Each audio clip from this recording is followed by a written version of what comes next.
नमस्कार दोस्तों, मैं आशुतोष कुमार और आप लोग देख रहे हैं ऑनलाइन बोर्ड स्टडी चैनल। तो आप सभी का स्वागत है दोस्तों। पर्यावरण अध्ययन आज मैं कराऊंगा आपको, ईवीएस पेडागोजी कराऊंगा, वो भी मैं ट्रिक से कराऊंगा। आपको मज़ा आ जाएगा क्लास करके मेरे यहाँ, ट्रिक से और समझा करके। सबसे पहली बात कि आप मेरा जब भी क्लास करें तो आप कॉपी और एक कलम जरूर रखें बगल में, अगर आप सीटेट तैयारी कर रहे हैं और आप निकालना चाहते हैं तो ठीक है। और 2 लाइव जो चलता है मेरा, मॉर्निंग में 9:30 पर चलता है और एक शाम में चलता है 7 बजे। दोनों लाइव ज्वाइन करें, कॉपी और कलम लेकर के बैठ करके पूरे एकदम क्लास की तरह तैयारी करें तो डेफिनेट रूप से आपका काफ़ी बेटर मैं कर दूंगा पेडागोजी, क्योंकि मैं ट्रिक से और समझा करके बताऊंगा तो कोई चीज़ बच नहीं जाएगा, आपका पूरा ऑपरेशन करके बताया जाएगा आप लोगों को। चलिए शुरू करते हैं आज का क्लास। मज़ेदार सेशन है और जो भी क्वेश्चन है वो काफ़ी बेटर क्वेश्चन है दोस्तों। क्वेश्चन क्या कहता है सुनिएगा कि पर्यावरण अध्ययन की अपनी कक्षा में समूह क्रियाकलाप के निर्माण करते हुए आप निम्नलिखित विचारों में से किन का ध्यान रखेंगे, बताइएगा। एक तो भाई बच्चों की रुचियों पर ध्यान होना चाहिए, भाई बहुत अच्छी बात है। लड़का लड़कियों को समान रूप से रुचि लेंगे, भाई दोनों पर रुचि लेना है, लड़का पर भी लड़की पर भी। इनमें मूल्यवान सामग्री लेंगे, भाई मूल्यवान जो सामग्री है, भाई मूल्यवान से क्या मतलब है, क्या सभी धार्मिक सांस्कृतिक पृष्ठभूमि के बच्चों को रुचि कर लेंगे, ये बहुत अच्छी बात है। कोई भी हो, मुस्लिम समुदाय हो, हिंदू हो, क्रिश्चियन हो, सिख हो, ईसाई हो, सब पर लेना है रुचि भाई। तो आपका ए, बी और डी, जिन्होंने यहाँ पे बी किया उन सभी का सही जा रहा है। और आप सभी से रिक्वेस्ट है कि आप सभी कोई लाइक करें जरूर, क्लास को एक बार लाइक करें और तब क्लास को करें। काफ़ी मज़ेदार तरीका से मैं कराऊंगा क्लास और आप सभी को मज़ा आ जाएगा। चलिए दोस्तों नेक्स्ट क्वेश्चन पाते हैं, सुनिएगा क्या है, सुनिएगा। देखिए बहुत सारे आपको यूट्यूब चैनल पर भी वीडियो मिलेंगे, आपको बहुत सारे चैनल लोग पढ़ा रहे हैं ये सीटेट का, लेकिन मैंने आपको कम समय में आपको 30 प्रश्न कराऊंगा, ठीक है, कम समय में दोस्तों, है ना। चलिए वहाँ पे 30 प्रश्न 1 घंटा 2 घंटा 1 घंटा 1.5 घंटा पढ़ाता है दोस्तों। चलिएगा देखिएगा क्वेश्चन क्या कहता है कि निम्नलिखित में सभी कथन पर्यावरण अध्ययन में सामूहिक रूप से क्रियाकलापों में संलग्न शिक्षकों और विद्यार्थियों के पक्ष में तर्क प्रस्तुत करता है। केवल एक कथन को छोड़कर, तो एक कथन को छोड़कर बोले तो नेगेटिव, ठीक है, नेगेटिव बात खोजना है आप लोगों को। बताइए वो कौन सा कथन को छोड़िएगा आप लोग। देखिएगा फर्स्ट भाई आपका बोल रहा है क्या कि भाई बच्चे परस्पर सामंजस्य और सहयोग करना सीखते हैं, अच्छी बात है भाई। बच्चे एक दूसरे से बात और बहस करने से अधिक सीखते हैं, अच्छी बात है भाई। समूह क्रियाकलापों की वजह से बच्चे अंक उपलब्धियों में अच्छे अंक सुधार प्रदर्शित करते हैं, अच्छी बात है भाई। प्रौढ़ के समर्थन से, प्रौढ़ बोले तो बुजुर्ग लोग, समर्थन से बच्चों को अपनी क्षमता से अधिक ज्ञान निर्माण करने में सहायता मिलती है। क्या आपको दादा परदादा आपके उनसे अधिक ज्ञान मिल सकता है क्या? देखिए मिल भी सकता है, नहीं भी मिल सकता है, ठीक है। तो ये आपका इसको छोड़ देना है आपको, आपका सबसे बेटर आपका डी पर ही जाएगा। नेगेटिव क्वेश्चन पूछ रहा था इसलिए आपका डी पर ही गया, ठीक है दोस्तों। आते हैं नेक्स्ट क्वेश्चन पर, और ये प्रश्न है, देखिएगा ध्यान से।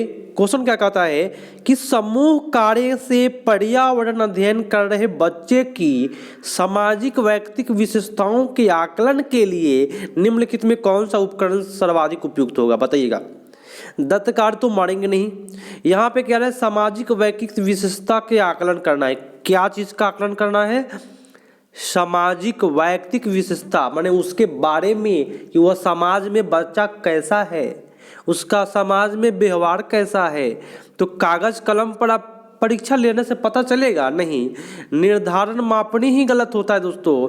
तो मौखिक प्रश्न पूछेंगे तो पता चल जाएगा कि उसका समाज में कैसा भाव है, स्वभाव है, विशेषता क्या है उसका, ठीक है।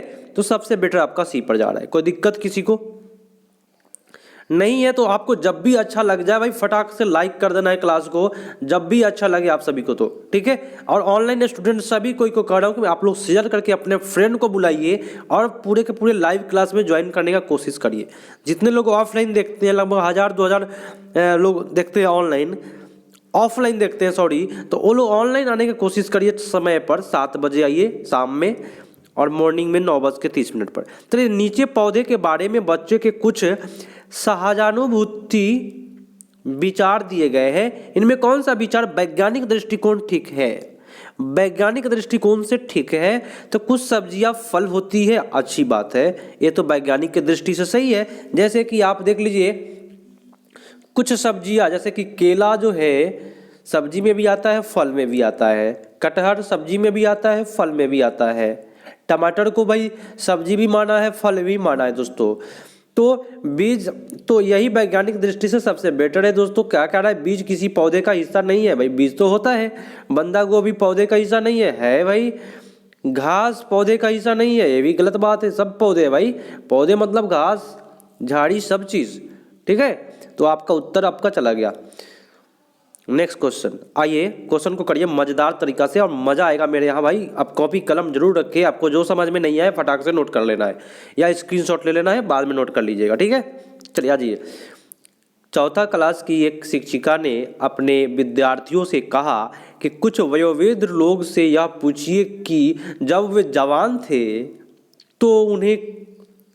तो क्या उन्हें कुछ ऐसे पौधे दिखते थे जो आजकल नहीं दिखाई पड़ते हैं। उपयुक्त प्रश्न पूछे जाने का निम्नलिखित में कौन सा कौशल के आकलन की संभावना है। भाई देखिए, हम अपने दादा परदादा से पूछेंगे कि दादाजी बताइए कि आप जब जवान थे जो पौधे देख रहे हैं वो आजकल है कि नहीं है। यह क्या चीज़ का आकलन करेगा, या किस आकलन की संभावना नहीं है, या नेगेटिव पूछ रहा है भाई। तो पूछेंगे भाई दादा परदादा से, तो यहाँ पे नेगेटिव पूछ रहा है। क्या पूछेंगे तो प्रश्न करेंगे तो चर्चा होगी। अब पूछने का काम किया तो दादाजी जो बताए तो अभिव्यक्ति हुआ, लेकिन प्रयोग भाई इसमें कहाँ से आ रहा है। तो नेगेटिव बात पूछ रहा है तो हम प्रयोग मार के आएंगे, कोई दिक्कत है।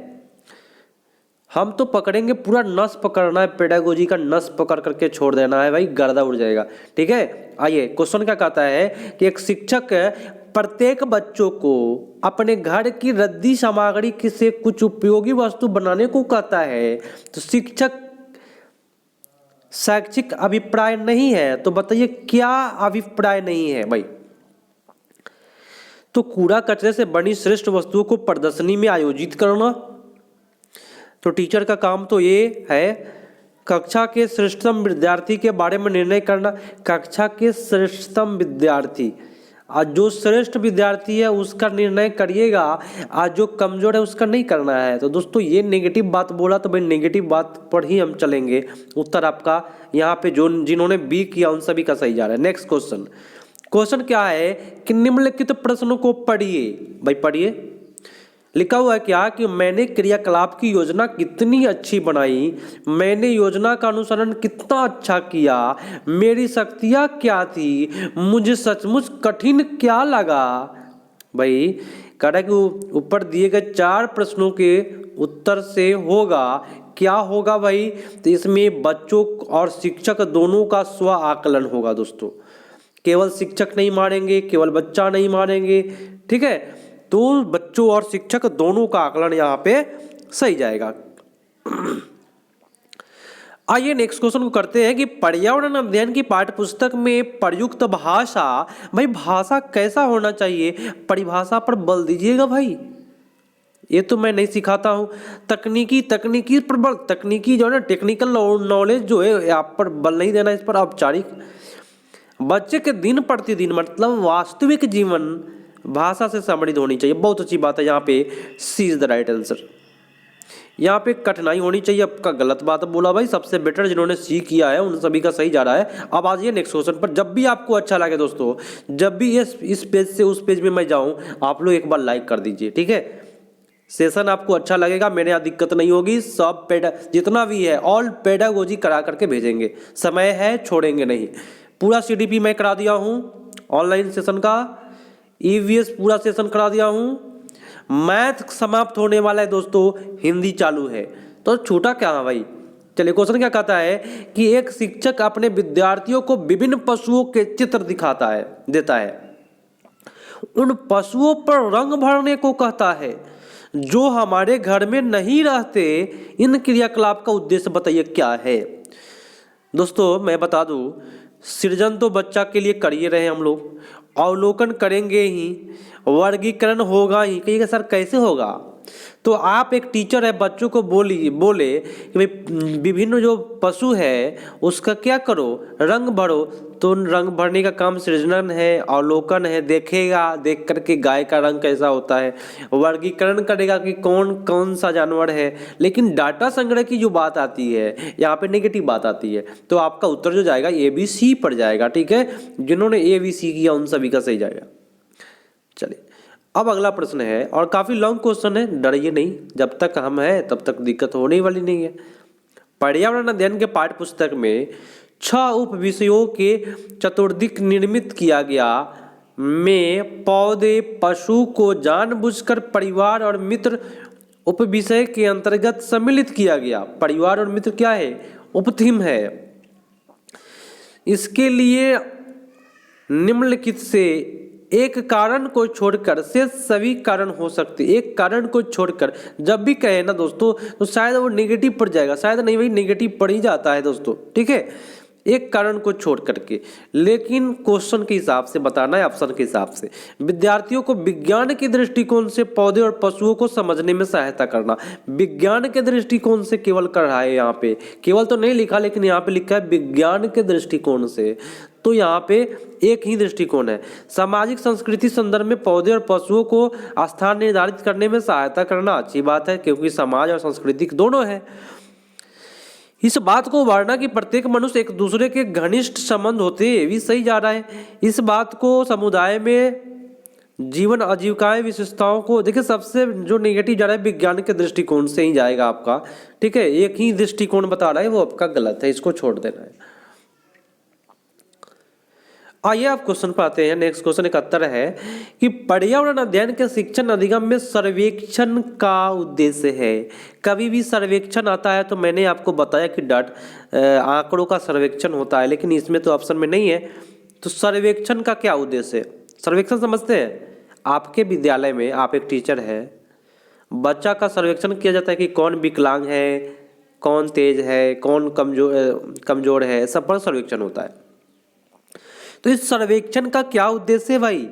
तो समुदाय के साथ अन्योन्य क्रिया का अवसर प्रदान करना, अच्छी बात है। बच्चे के विभिन्न लोगों के प्रति संवेदना बनाना, सूचना को प्रत्यक्ष प्राप्त करने के लिए अवसर प्रदान करना, आकलन के लिए अवसर के रूप में इनका उपयोग करना, बहुत बेटर बात है भाई। तो A, C और D आपका सबसे बेटर है। लेकिन दोस्तों पूरे ध्यान से भी ये चीज को भी शामिल कर लेना है, सूचना को प्रत्यक्ष रूप करने और इसको भी, हाँ, बच्चों को विभिन्न लोगों के प्रति संवेदनशील बनाना है। जब आप सर्वेक्षण करने जाइएगा तो अलग अलग प्रकार के लोग भी आएंगे, अलग अलग प्रकार के लोग भी आएंगे, उसके प्रति संवेदनशील बनाना है। कोई कोई लोग गुस्सैल होता है ना, तो उसके साथ अगर सर्वेक्षण करने गए तो पिटाने वाली नौबत आ जाती है। तो सबसे बेटर आपका सबके बारे में करिए। ठीक है, अब आइए दोस्तों, ये देखिए EVS में कुछ इस प्रकार से प्रश्न पूछा था, जो ऑफलाइन क्लास में तुरंत हम इसका एग्जाम लिए थे। तो जो लोग, जिन लोगों का एग्जाम लिए थे वो लोग भागिए नहीं भाई, क्योंकि हम पढ़ नहीं लिए, ऐसा नहीं करिए, क्योंकि एक ऐसा चीज़ है ना, प्रैक्टिस बहुत बड़ी बात होती है। ठीक है, चलिए, पानी गुम हो गया, कटोरे ने पानी सोख लिया, आग ने पानी पी लिया, भगवान ने पानी पी लिया। लग रहा है कि पानी भाग रहा है, मतलब वाष्पीकरण हो रहा है। क्या हो रहा है? वाष्पीकरण हो रहा है। तो भगवान ने पानी पी लिया, पानी गुम हो गया, कटोरे ने पानी सोख लिया, आग ने पानी पी लिया, मतलब पानी गायब हो रहा है। इसका मतलब क्या जानते हैं दोस्तों? एक सेकेंड, अब ये जो कविता आप लोग सुने हैं, भगवान ने पानी पी लिया, कटोरा ने पानी सोख लिया, आग ने पानी पी लिया, उस पर उत्तर बताना है आपको कि ये उत्तर बच्चों को उनके विचार के बारे में क्या बताता है। बताइए क्या बताता है? तो वाष्पीकरण के बारे में मैंने आपको बोला। ठीक है, ये इजी है आपका, गद्यांश पदांश टाइप का दे दिया है आपको EVS में। शिक्षक को उन उत्तर का सामना करना चाहिए जो बच्चों को बता दे कि वो गलत है। गलत भाई नहीं करना है। जल चक्र का एक मानक चार्ट आपका ये गलत जा रहा है यहाँ पे। ठीक है, ये जो चार्ट वर्ड है वो गलत है। वाष्पीकरण की परिभाषा दे आपका गलत है। उन्हें पुनः तक पहुंचने के लिए यहाँ पे क्या लिखा हुआ है, उनके विचारों तक पहुंचने के लिए एक चर्चा प्रारंभ करें। भाई बहुत अच्छी बात है, सबसे बेटर आपका ये डी पड़ जाएगा। नेक्स्ट क्वेश्चन आपका यहाँ पे क्या पूछा है उसी से रिलेटेड कि वाष्पीकरण विषय बच्चों के विविध सोच का आकलन करने के लिए निम्नलिखित में कौन सा एक नमूना हो सकता है। बताइए कौन सा एक नमूना हो सकता है वाष्पीकरण। तो जल चक्र के 5 लाभ यहाँ पे फिक्स कर दिया। क्या होता जब जल चक्र नहीं होता ही नहीं, तो इस पर बच्चा सोचेगा तो सोचने वाला प्रश्न को करके आएंगे, दिक्कत नहीं होगी। और जिन्होंने यहाँ पे बी किया उन सभी का सही जा रहा है। सूची नहीं बनाना है भाई, आरेख नहीं बनवाना है, ठीक है। अब आज ये क्वेश्चन क्या कर रहा है कि निम्नलिखित में किन राज्यों, कौन से राज्य जम्मू कश्मीर के पड़ोसी राज्य है। तो जम्मू कश्मीर के पड़ोसी राज्य आपका हिमाचल है, ठीक है। एक तो हिमाचल हुआ, दूसरा क्या हुआ, पंजाब हुआ जम्मू कश्मीर का। तो हिमाचल प्रदेश और पंजाब आपका जम्मू कश्मीर का क्या है, पड़ोसी राज्य है। देखिए दोस्तों, अब ये यहाँ पे आ गया आपका मिलान करने वाली बात आ रही है यहाँ पे 76 नंबर क्वेश्चन। चलिए भाई आपका मिलान करवा देता हूँ। मिलान में कैसे मिलान कराऊंगा ध्यान से देखिएगा आप लोग सभी कोई। थोड़ा सा इसको छोटा कर लेता हूँ, चाहे इधर कर लेता हूँ, ठीक है। अब मिलान हो जाएगी अच्छे से। मिलान करना है इसको मनाली भाई पत्थर, मनाली में जो होता है ना दोस्तों, पत्थर या लकड़ी के बने ढालू छत होते हैं कुल्लू मनाली में, हिमाचल प्रदेश में, ठीक है। राजस्थान में क्या होता है ना, मिट्टी के घर बनता है भाई, ठीक है, राजस्थान में हो गया। असम में जो है ना बांस के खंभों पर ऊंचे घर बनते हैं। और लद्दाख की बात आपकी बच गई, तो हाउस बोट यहाँ पे नहीं होता है। हाउस बोट जो होता है वह कश्मीर का है, जम्मू कश्मीर का है, ठीक है। हाउस बोट कहाँ क्या भाई, जम्मू कश्मीर का है हाउस बोट, तो इसको नहीं करेंगे, इसमें नहीं दिया हुआ है। लद्दाख की बात कर रहा है तो आप यहाँ पे आ जाइएगा। पत्थर के बने घर जिनके फर्श जो है वह छतें लकड़ी की बनी होती है, आपका यही हो गया। अब आप कुट देख करके कर लीजिएगा, कोई दिक्कत नहीं होगी। अब आइए, ये क्वेश्चन काफी विवाद वाला क्वेश्चन है। यहाँ क्वेश्चन क्या कर रहा है कि पशुओं की त्वचा पर विभिन्न पैटर्न, बोले तो डिजाइन, पशु के जो त्वचा पर अलग प्रकार का जो डिजाइन होता है वह जलवायु के कारण होता है या त्वचा के बाल के कारण। ये दोनों में काफी लोग फंसते हैं। तो देखिए, अगर साइंस के दृष्टि से अगर 12th में पढ़िएगा तो 12th में आपको पढ़ना है जलवायु के दृष्टि के कारण। लेकिन आपको जब भी सीटेट कहे कि पशुओं पर त्वचा का विभिन्न डिजाइन जो है वह तो उनके त्वचा के बालों के कारण मार्क कीजिएगा। बहुत अच्छी बात है, जिन्होंने यहाँ पे डी कर रहे हैं उन सभी का सही जा रहा है। आप कहिएगा त्वचा पे बाल के कारण क्यों होता है भाई, तो आप कोई भी जानवर का त्वचा का बाल हटा दीजिए, सब जानवर सेम हो जाएगा, ठीक है। त्वचा का बाल हटा दीजिए, डिजाइन हट जाएगा। तो सबसे बेटर है भाई जो डिजाइन होता है ना दोस्तों, वह त्वचा पर बालों के कारण होता है डिजाइन। आपका उत्तर यहाँ पे D is the right answer, ठीक है। आ जाइए क्वेश्चन पर। अगला क्वेश्चन है दोस्तों, क्वेश्चन क्या कहता है सुनिएगा। क्वेश्चन कहता है कि जब जो व्यक्ति जंगल में कम से कम 25 वर्ष से रह रहे हैं उनका उस जंगल भूमि पर और उसमें पैदा होने वाली वस्तुओं पर अधिकार है। यह जनादेश किस द्वारा पारित किया गया था, तो ये 2000, बहुत अच्छा बात है, जिन्होंने सी किया वहां उन सभी का सही जा रहा है। जंगल अधिकार अधिनियम 2007 के अनुसार बोला गया है कि आप किसी जंगल में 25 साल तक रह जाएंगे तो वो जंगल का जमीन आपका हो जाएगा और वहां जो भी फल पौधे लगेंगे वो सब आपका होगा, ठीक है। तो अधिकार अधिनियम कब होगा, 2007। बहुत अच्छी बात है, बहुत अच्छी बात है। चलिए नेक्स्ट क्वेश्चन पे आते हैं। क्वेश्चन क्या कहता है कि निम्नलिखित में मच्छरों से फैलने वाला रोग बताइए। तो मैं तो काफी बेटर तरीका से याद करवा दिया हूं जो ऑफलाइन क्लास वाले हैं। और ऑफलाइन क्लास वाले भाई ये मत समझिए कि इजी क्वेश्चन हो रहा है ना। कभी भी प्रैक्टिस बहुत बड़ी चीज होती है और प्रेजेंट ऑफ माइंड जो होता है ना, प्रेजेंट ऑफ माइंड वो बना रहे तो सीटेट में और बेटर कर सकते हैं। तो डेंगू मलेरिया चिकनगुनिया, बहुत अच्छी बात है। क्या, डेंगू मलेरिया चिकनगुनिया याद कर लीजिए। मच्छर से फैलने वाला रोग लिख लीजिए। मैंने आपको बोला कि भाई कॉपी कलम लेकर के मेरा क्लास करें, तो मच्छर द्वारा फैलने वाला लिख लीजिए फटाफट, dengue malaria chikungunya, dengue malaria chikungunya, dengue malaria chikungunya, याद रहेगा। चलिए अब आज ये क्वेश्चन पाजिएगा, काफी मजेदार क्वेश्चन है भाई। एक घटपर्णी वाला क्वेश्चन एक आता है आपके ईवीएस में कि घटपर्णी पौधा बोले तो नेपेंथिस।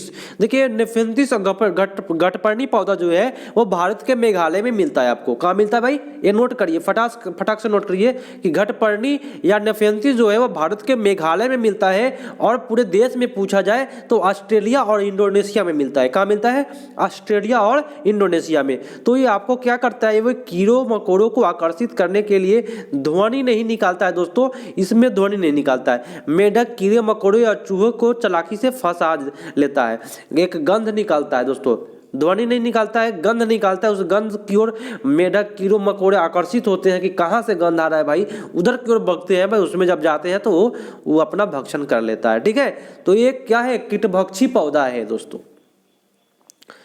ये भारत के मेघालय में और पूरे देश की बात करें तो ऑस्ट्रेलिया और इंडोनेशिया में घटपर्णी मिलेगा। तो निम्नलिखित में दिए गए खाद्य पदार्थों के किस समुच्चय में लौह तत्व की मात्रा अधिक होगी, बताइएगा भाई। लोहे की मात्रा भाई, आंवला पालक गुड़, आंवला पालक गुड़, आंवला पालक गुड़, ठीक है, आंवला पालक गुड़ कहाँ पे गया भाई, ए मारेंगे। ठीक है, बहुत अच्छी बात है आपका, जिन्होंने ए किया उन सभी का सही जा रहा है। मैं बार बार रिपीट इसलिए कर रहा हूँ ताकि आपको अभी याद हो जाए। ठीक है, हमारे देश के लगभग सभी भागों में मिर्च का उपयोग भोजन पकाने के लिए किया जाता है। भाई बात सही है, बिना मिर्च का भोजन हमारे देश में होता ही नहीं है। तो हमारे देश में मिर्च को लाने वाले व्यवसायी कौन थे, तो पुर्तगाली थे। क्या थे, पुर्तगाली थे। और ये दक्षिणी अमेरिका से आया है, आपको याद करना है इसमें। ठीक है, मिर्च कहाँ से आया है, तो मिर्च और टमाटर दक्षिणी अमेरिका से आया है। अभी तक आप लोग कॉपी कलम रखे हैं तो नोट कर लिए होइएगा। मिर्च और टमाटर का सलाद, मान लीजिए सलाद कहाँ से आया भाई, अमेरिका से आया है। ठीक है, बहुत अच्छी बात है। निम्नलिखित में कौन सा पक्षी क्रैक्टस पौधे के कांटों में अपनी घोंसला बनाता है, कांटों में घोंसला बनाता है, तो उसका एक ही नाम है फाख्ता। ये फाख्ता जो पक्षी है, इस पक्षी को अधिकांशतः कांटा पसंद है, कांटा में घोंसला बनाने का काम करता है। ठीक है, और क्यों ऐसा करता है, तो ये अपने आप को सुरक्षित महसूस करता है इसमें। ठीक है, आइए किसी पशु के विषय में नीचे दिए गए विवरण को पढ़िए और उस पशु को पहचानिए। यह भालू जैसा दिखता है परंतु भालू नहीं है। यह दिन में लगभग 17 घंटा सोता है, वृक्ष के शाखाओं पर उल्टा लटक कर सोता है। ये 40 वर्ष जीता है। तो हमारा ये आप सभी को पता है दोस्तों कि ये सिलौत छोड़कर दूसरा कुछ हो ही नहीं सकता है। अगला एक भाई, नीचे दिए गए आपको कह रहा है क्वेश्चन, क्या नीचे दिए गए जीवों में समूह में किनकी दृष्टि श्रेष्ठ होती है, माने देखने की क्षमता जो है मनुष्यों से 4 गुनी अधिक होती है। तो वो कौन है, चीलबाज गीध, चीलबाज गीध, चीलबाज गीध। क्या याद रखिएगा, चीलबाज गीध। बहुत अच्छी बात है, जिन्होंने सीखी हम सभी का सही जा रहा है। आ जाइए नेक्स्ट क्वेश्चन पर। आइए, ये देखिए काफी लॉन्ग क्वेश्चन आपको दिखाई दे रहा है, लेकिन मैं काफ़ी एक्साइटेड हूँ। सुन लीजिए मेरी बात, मेरे यहाँ जो भी लाइव करते हैं ना, वो सीटेट एग्ज़ाम दे करके आइएगा तो बोलिएगा कि सर मज़ा आया है आपकी बार पहले की तुलना में। और यहाँ पे मैं काफ़ी बेटर तरीका से बताने वाला हूँ, सुनिएगा। नीचे दिए गए खेती के विवरण को पढ़िए और इसका पहचान कीजिए। इतना अच्छा दिया है ना क्वेश्चन कि क्या कहे।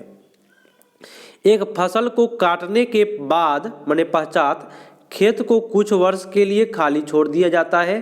ये सब झूम खेती की बात हो रही है, लेकिन झूम खेती की बात हो रही है, जानकारी पूरा ले लीजिए। फसल को काटने के बाद खाली छोड़ दिया जाता है, उसमें कुछ भी नहीं उगाया जाता है। इस भूमि में बांस या अन्य खरपतवार जो कि कुछ उग आते हैं उन्हें उखाड़ा नहीं जाता है, काट कर जला दिया जाता है।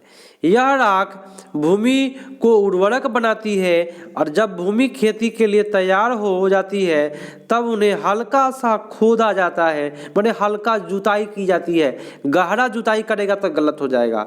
भूमि को जोता नहीं जाता, उन्हें उस पर बीज छिड़क दिए जाते हैं। तो ये आपका होता है झूम की खेती।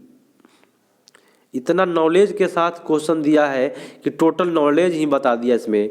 जब कोई सपेरा अपने वाद्य बीन को बजाता है तो सपेरा उनकी ध्वनि पर अपने सिर इधर उधर घुमाता है, ऐसे ऐसे ऐसे ऐसे उसका सिर घूमते रहेगा। सांप का बीन बजेगा तो विचार में सांप यंत्र बताना है, विचार से सांप यंत्र के प्रति अनुक्रिया कैसा हो रहा है।